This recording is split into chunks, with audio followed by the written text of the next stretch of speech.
Assalamualaikum warahmatullahi wabarakatuh. Selamat datang di video saya. Jadi pada video kali ini saya akan membahas persamaan linear satu variabel dalam tanda mutlak. Video ini merupakan lanjutan dari video sebelumnya, yaitu konsep dasar dari nilai mutlak itu. Jadi kalau belum nonton video part 1, silahkan nonton terlebih dahulu. Oke, pada video kali ini langsung saja kita bahas bentuk-bentuk persamaan nilai mutlak. Pada video kali ini saya akan membahas 3 bentuk persamaan nilai mutlak. Yang pertama, mutlak fx sama dengan c.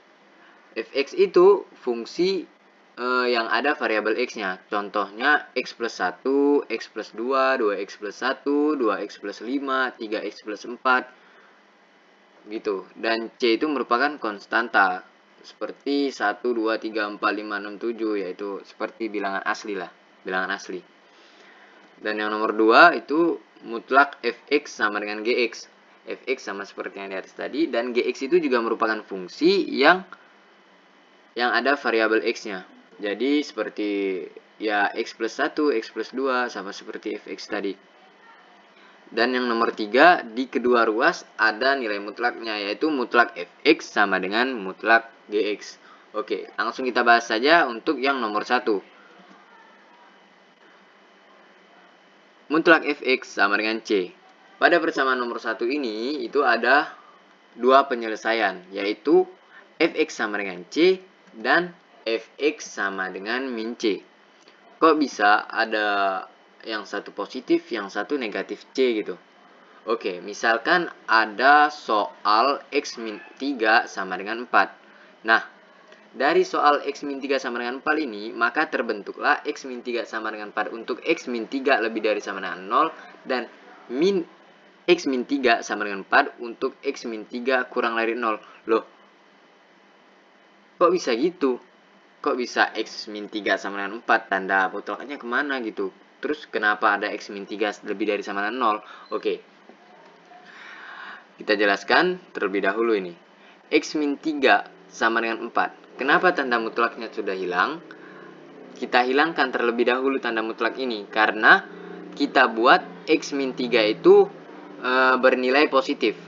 Jadi kalau X min 3 bernilai positif, maka tanda mutlaknya itu tidak berpengaruh pada X min 3. Contohnya, kalau ada mutlak 3, itu akan bernilai 3, sama seperti nilai yang ada dalam tanda mutlak itu sendiri. Jadi tidak ada perubahan.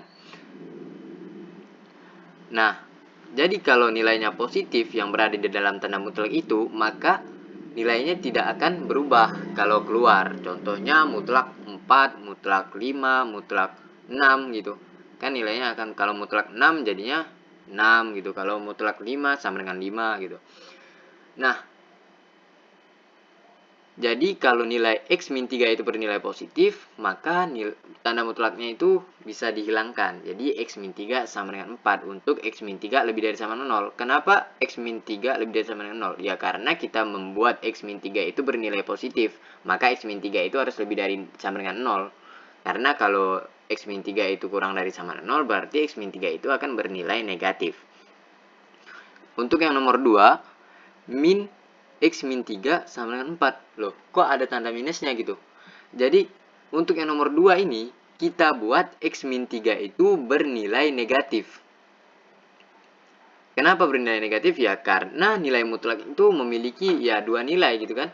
Kalau 3 itu bisa sama dengan mutlak 3, atau bisa juga sama dengan mutlak dari min 3. Nah, jadi nilainya tuh ada dua, mutlak 3, mutlak min 3 itu sama dengan 3, juga sama-sama 3 gitu. Jadi kita buat dulu x min 3 ini sama dengan negatif. Nah, agar x min 3 ini tetap bernilai positif, agar kita bisa hilangkan tanda mutlaknya, agar tanda mutlaknya itu tidak berpengaruh pada x min 3, tetapi yang di nomor yang 2 ini, x min 3 itu bernilai negatif. Nah, agar x min 3 ini tetap bernilai positif, maka kita kalikanlah dengan negatif. Karena kalau negatif dikalikan dengan negatif, itu akan bernilai positif. Nah, kalau X-3 ini tadi bernilai negatif, kita kalikan dengan negatif, maka akan bernilai positif. Nah, maka dari itulah kita buat X-3 itu kurang dari 0. Karena kita harus membuat X-3 itu bernilai negatif. Oke, kita jabarkan untuk X-3 sama dengan 4. Untuk X-3 lebih dari sama dengan 0. Nah, X-3 lebih dari sama dengan 0, min 3-nya pindah ke ruas kanan, jadinya X lebih dari 3.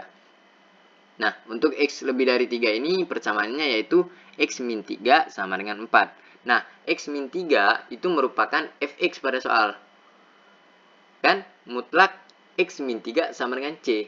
Nah, itu bentuknya menjadi mutlak fx sama dengan C. Maka X-3 itu merupakan fx dari soalnya tersebut. Dan 4 merupakan konstantanya. Oke, kita udah dapat satu persamaan yaitu fx sama dengan C. Untuk yang nomor 2 yaitu x kurang dari 3. X kurang dari 3 ini kita dapat tadi persamaannya min X-3 sama dengan 4. Nah, kedua ruas kita kalikan dengan negatif agar di ruas kiri ini bernilai positif.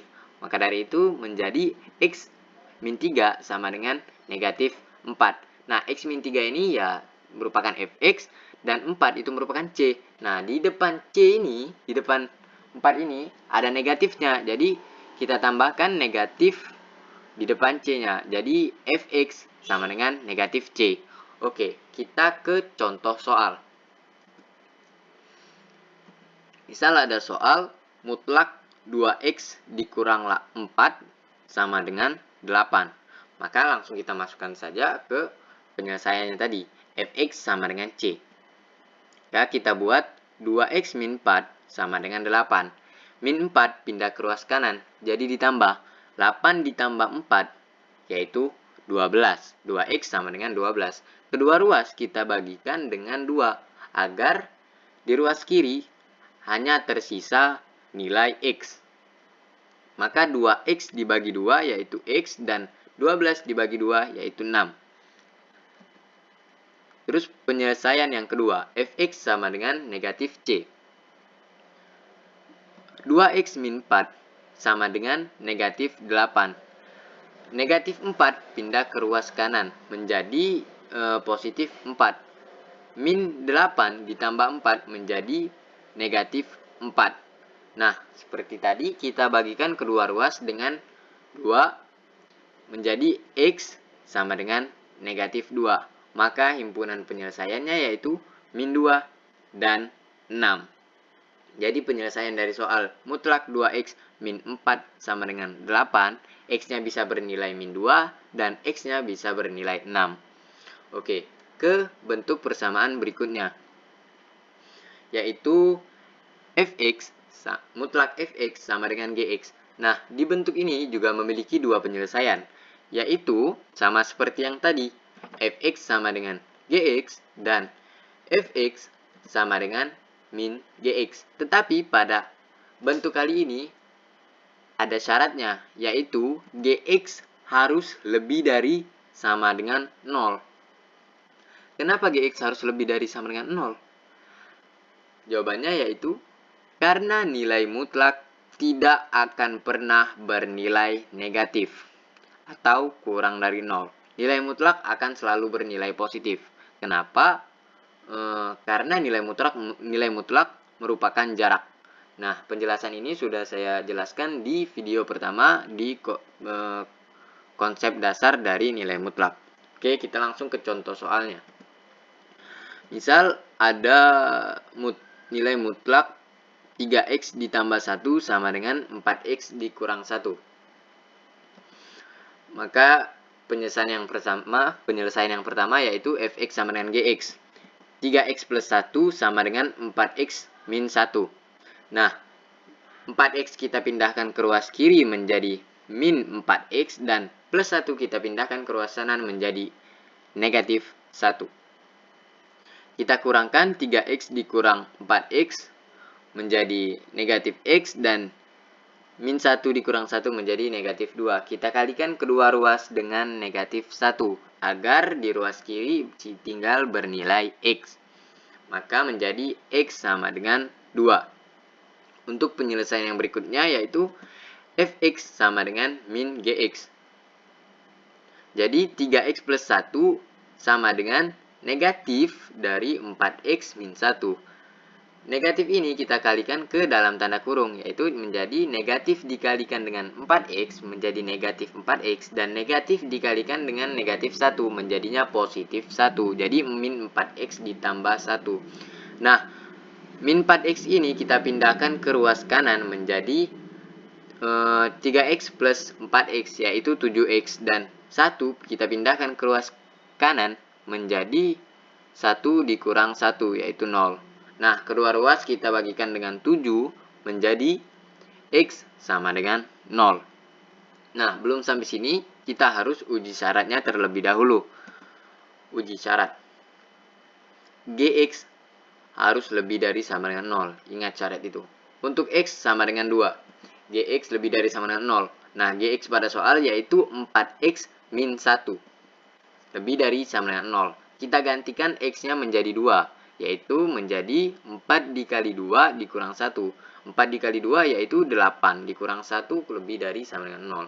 Apakah benar 8 kurang 1 lebih dari sama dengan 0? 7 lebih dari sama dengan 0? Benar, 7 itu lebih dari sama dengan 0. Lebih dari 0. Maka ini nilai X sama dengan 2 itu memenuhi untuk persamaan bentuk kali ini. Kita uji lagi untuk X sama dengan 0. Gx lebih dari sama dengan 0. Maka 4x min 1 lebih dari sama dengan 0. Kita gantikan x menjadi 0. Jadi 4 dikali 0 yaitu 0 dikurang 1 lebih dari sama dengan 0. Apakah min 1 lebih dari sama dengan 0? Tidak. Min 1 itu kurang dari 0. Maka dari itu, untuk x sama dengan 0 tidak memenuhi. Maka himpunan penyelesaian pada bentuk persamaan kali ini yaitu 2. Jadi yang memenuhi untuk persamaan mutlak 3x ditambah 1 sama dengan 4x min 1 yaitu hanya 2. Oke, soal berikutnya. Ke bentuk berikutnya yaitu mutlak fx sama dengan mutlak gx. Nah, di bentuk kali ini itu hanya memiliki satu penyelesaian yaitu fx ditambah gx dikali dengan fx dikurang gx. Kok bisa ada rumus fx ditambah gx dikali fx dikurang gx sama dengan 0? Oke, jadi kita misalkan terlebih dahulu m sama dengan fx dan n sama dengan gx. Nah, dari situ kita dapatkan mutlak m sama dengan mutlak n. Nah, kita kuadratkan kedua luas. Kenapa kita kuadratkan kedua luas? Karena kalau kita kuadratkan kedua ruas, kita kuadratkan suatu bilangan mutlak, maka nilai mutlaknya itu akan hilang. Tanda mutlaknya itu akan hilang. Kenapa akan hilang? Karena jika suatu bilangan itu dikuadratkan, itu suatu bilangan positif. Misalkan x, kita kuadratkan, itu sama dengan x kuadrat. Begitu juga min x, kalau kita kuadratkan, itu sama dengan x kuadrat. Sama dengan nilai mutlak. Memiliki dua nilai. Nilai kuadrat itu memiliki dua nilai. Sama seperti nilai mutlak. Maka kalau kita kuadratkan mutlak m kita kuadratkan menjadi m kuadrat. Sama dengan n kuadrat. Mutlaknya kita hilangkan. Bisa kita hilangkan nilai mutlaknya. N kuadrat kita pindahkan ruas menjadi negatif n kuadrat. Jadi m kuadrat dikurang n kuadrat sama dengan 0. Kita faktorkan m kuadrat min n kuadrat ini menjadi m plus n dikali m min n. Maka dari situlah kita dapatkan fx ditambah gx dikali dengan fx dikurang gx. Oke, kita langsung ke contoh soal. Yaitu 2x min 1 sama dengan x plus 3. Oke, kita masukkan rumusnya tadi. 2x min 1 ditambah x plus 3. 2x dikali dengan 2x min 1 dikurang x plus 3. Nah, di 2x min 1 ini kita 2x min 1 tambah x tambah 3, yaitu kita tambahkan 2x ditambah x dan 3 dikurang 1. yaitu menjadi 3x plus 2. Nah, yang ini, yang 2x min 1 dikurang x plus 3, kita kalikan negatifnya ke dalam kurung x plus 3, menjadi min negatif dikali dengan x, menjadi negatif x. Negatif dikalikan dengan positif 3, menjadi negatif 3. Oke, kita jumlahkan 2x dikurang x dan min 1 dikurang dengan 3. 2x dikurang x yaitu x, min 1 dikurang 3 yaitu negatif 4. Nah, kalau dari sini dikalikan menghasilkan nilai yang sama dengan 0, maka di salah satu perkalian ini akan bernilai 0. Karena kalau x min 4-nya bernilai 0, maka perkaliannya akan bernilai 0. Karena semua bilangan yang dikalikan dengan 0, maka akan menghasilkan 0. Begitu juga dengan kalau 3x plus 2 sama dengan 0, maka perkaliannya akan juga bernilai 0. Oke, sekarang kita buat 3x plus 2 sama dengan 0. 2 kita pindahkan ruas ke sebelah kanan menjadi negatif 2. Terus kita bagikan kedua ruas dengan 3 agar di ruas sebelah kiri hanya menyisakan x. Jadi x sama dengan min 2 per 3. Untuk x min 4 kita juga sama dengan 0 kan. Kita pindahkan ruas negatif 4-nya ke ruas sebelah kanan menjadi positif 4. Maka himpunan penyelesaian pada persamaan kali ini yaitu min 2 per 3 dan 4. Nah, maka nilai x yang memenuhi pada persamaan mutlak 2x min 1 sama dengan mutlak x plus 3 yaitu min 2 per 3 dan 4. Oke, sekian video dari saya. Terima kasih telah menonton. Jangan lupa like, comment, and subscribe. Jika video ini bermanfaat, silahkan share ke teman-teman kalian. Jika ada saran atau kesalahan dari video ini, bisa disampaikan di kolom komentar. Oke, saya akhiri. Wassalamualaikum warahmatullahi wabarakatuh.